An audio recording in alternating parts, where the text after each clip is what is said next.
welcome back Arisen. So I picked up the original Dragon's Dogma on Steam for like $5, never played it before, and now I'm completely addicted to it, and so I'm on a quest to discover everything and anything about Dragon's Dogma 2 before it releases, hence this video. And today I wanted to talk about an interview with the game producer Yoshiaki Hirabayashi and the game director Hideaki Itsuno, hopefully I said those right, and this interview was published by Automaton. Flashbacks to Helldivers. Now, it was actually published last week, but it's only kind of gaining traction this week, hence why it came across my desk and I saw it, and there's heaps of juicy stuff in there from NPCs, map size, fast travel, improvements since Dragon Dogma 1, and much more. All the chapters will be linked down below, and the article will be linked in the description if you want to go check it out, and let's get into it. Right, one of the first things they spoke about was how they wanted to achieve a lot more with the original Dragon's Dogma, but they couldn't because of all the usual restraints that come with game development. Time, manpower, technology, hardware.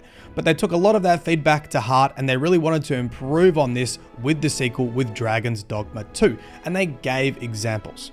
In Dragon's Dogma 1, when entering a densely populated area such as a castle or a dungeon, there had to be a brief load time. However, in Dragon's Dogma 2, all dungeons, towns, houses will be seamlessly connected. In a previous interview, they said you'll never see a load screen. They did go on to say, if you get a cutscene, yeah, you're going to get a load screen. But then when you load back into like the open world area of it, you will not see load screens going into different zones. They also talked about improvements in the number of NPCs, and they gave a specific example with enemies. In Dragon's Dogma 1, they said it struggled to have 2 boss monsters on screen with smaller monsters involved. In Dragon's Dogma 2, they said it can handle 3 large bosses at the same time, meaning if you run away from one, you could stumble into another boss monster and now have twice the problem. And I guess they're saying if you keep on running, you might have 3 bosses at once. In DD1, there was only one country, Grancis. In DD2, there are 2 countries, Vermund and Batal. DD2 has also introduced new mechanics like Dragonsplague, a contagious disease that infects pawns. Pawns are your AI companions that help you throughout the game. The website says this about Dragonsplague. Dragonsplague is a contagious disease-like condition that infects pawns as they travel between worlds. Now, this is talking about your pawns traveling between your world and another player's world. If you're not familiar with Dragon's Dogma, basically you make your main pawn and people can use that pawn in their own games. That's like the online aspect of it. So I'm assuming that when it says travel between worlds, it's talking about people using your pawn in their game. It then goes on to say, rather than being weakened, pawns with the disease are said to display remarkable performance and to become conspicuously bold in their speech and behavior. According to folklore, when the symptoms of Dragonsplague reach a terminal stage, it will result in devastating calamity, but the veracity of those claims is unclear. Okay, so it turns out we're gonna get some sort of surprise to do with the Dragonsplague once our pawns have traveled between worlds enough and contracted and spread this disease. They would also go on to talk about a new race. The Beastren race is a new addition, saying that in DD1 they wanted to include them, but the game couldn't handle large numbers of fur-covered characters. Well, now you have the Beastren. You can select the Beastren race for your main playable character, and their home country is Batal, being one of the 2 countries I just mentioned before. The director said race will have some impact on the story. I will read you the quote because it does require some interpretation. The main course of the story will not be affected, but attitudes towards a Beastren differ greatly depending on country, so we have made this difference visible in some aspects. Also, certain strategies for progressing in the game may develop differently depending on whether the Arisen is human or Beastren. Cool, pretty interesting. I guess my interpretation is it's not going to affect obviously the main course, the main story, but yeah, people are going to judge you differently and talk to you differently depending on your race. Right, let's talk weapons. In DD1, you had multiple weapons per vocation. Vocations are like your class, and so the interviewer asked this. In Dragon's Dogma, each vocation can use multiple weapons, whereas in the sequel, DD2, it seems to be more or less one weapon each, with the vocations becoming more specialized. What were the ideas behind these adjustments? Their response to this was that they made vocations stronger in their respective fields, being melee, long range, or support. And being able to master that role made the game more interesting, emotionally engaging, and didn't compromise balance. Similar to saying a jack of all trades and master of none. I guess they didn't want that to happen. And it sounds like they really want you to master each vocation and the weapons available to them. However, there is one vocation that breaks this approach, the Warfarer, which can use all the weapons. They mentioned they balance this by it being more vulnerable.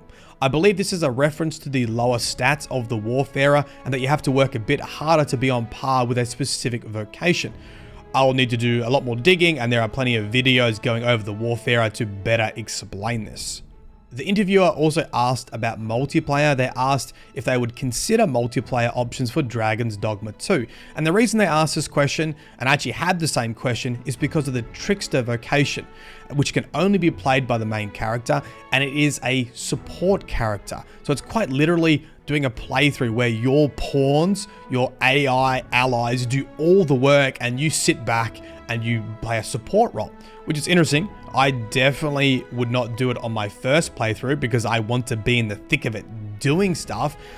But in general, I do love the idea of support roles, and I like them more when I'm supporting actual humans. So I actually had the same idea. Like, I wonder whether the introduction of the Trickster means they're going to plan for a multiplayer, and that's also why the interview asked this question. Their response was, multiplayer strays from the essence of the first game, which is a single player game that incorporated a fun and unique online element. The fun and unique online element is the pawn system. If you are new to Dragon's Dogma, like I said before, pawns are AI controlled allies. They perform multiple things. Everyone has a main pawn and you can hire other people's pawns to help you out. So it's a single player game with this online element, but they don't want it to be multiplayer in the sense of playing with actual other people. Right, let's talk NPCs. This had some juicy information in here. So starting with Affinity. In Dragon's Dogma 1, and please correct me if I'm wrong here because I am still playing the game, but essentially you can have people like you, i.e. increase their affinity for you by giving gifts or completing their quests. Obviously, they can not like you or decrease your affinity by doing antisocial behavior like attacking people or throwing people off a cliff.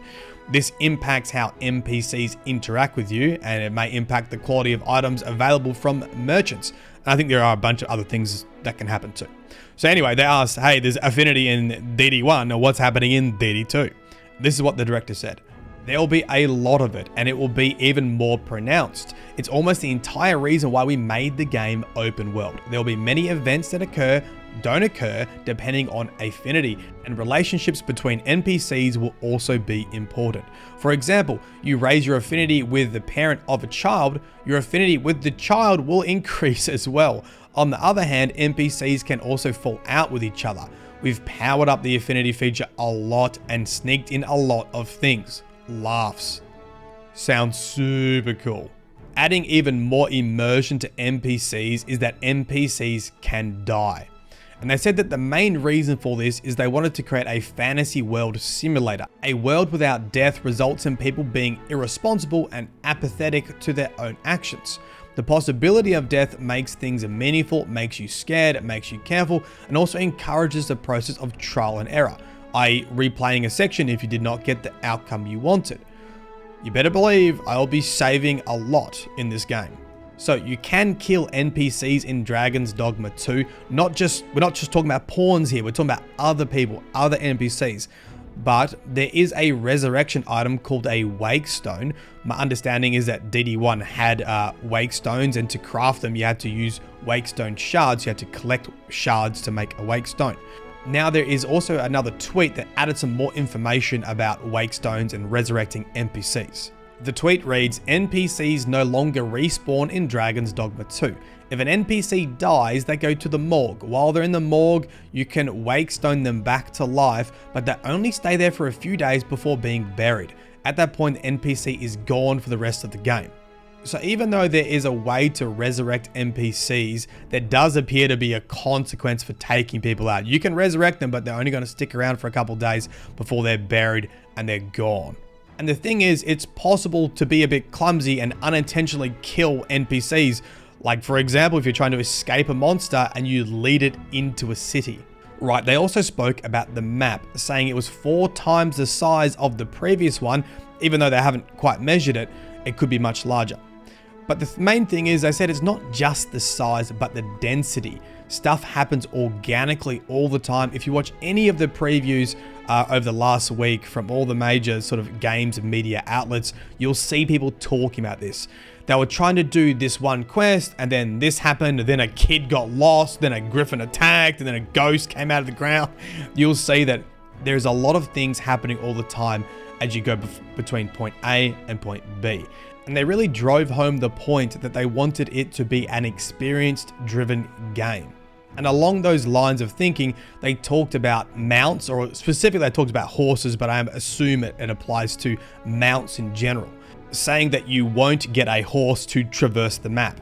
And the reasoning behind this is that they said that if players want mounts to get from point A to point B faster, it means it's boring. So rather than give players mounts, why not make the game less boring? Such an interesting quote. Have a listen to this. Therefore, our goal was to prepare a path so enjoyable that players would not feel the need for a horse. We have built in a lot of fun into the map so that players will not get bored along the way. And our development policy was to make it so that it would actually be a shame to ride a horse. Laughs. Very cool design philosophy, and even though they kept that in mind, they also spoke about fast travel. So they also understood that fast travel is needed to a certain extent, but only in a balanced way. So fast travel will be available with fairy stones. Fairy stones and port crystals were also available in DD1. And they said this, in DD2, fairy stones will be super rare during your first playthrough, but as you get more money and you'll be able to start using them more freely. I think this is a great approach. Of course, on your first playthrough, you want to explore, you want to get lost in the world, you want to have adventures, but they also understand that the more time you spend and the more playthroughs you do, you want to speed up this process and not have things get repetitive. They spoke a bit more about the philosophy of traveling and why they had a restricted fast travel system, and it was to do with creating a rhythm of tension. And to really emphasize this, they spoke about the difference between night and day, and nighttime being more dangerous and you need more preparation to go out at nighttime, like having oil in your lamp and having a campfire, being able to find a campfire to regain health. And so restricting fast travel allows you to keep that tension. Otherwise you could just fast travel all the time and avoid some of that tension. Talking about traveling, ox carts are also an option, and from my understanding, ox carts are a modified version of fast travel, but with some risk. From the website, it says this: you can often find ox carts traveling between important locations such as towns, border checkpoints, and villages. By dozing off while on board an ox cart, you may quickly arrive at your destination. My understanding is that time still passes while you're in the ox cart, even though you can speed up time by closing your eyes. Events can still take place. And so in the interview, they said this: another way to travel between locations is to use the ox cart, but there is a risk of being attacked. For example, in the middle of the night, your ox cart is destroyed by an enemy attack, your pawns are killed, and you are all alone running away from the undead. Not the best way to wake up, I don't think.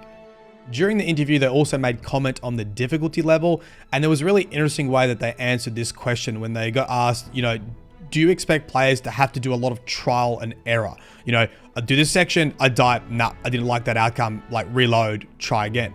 And this is a summary of how they responded to that question. They wanted there to be multiple ways to solve a problem, multiple solutions, and not just for players to follow instructions to progress. And they said that players can progress through 3 main tenets: knowledge, time, or technique.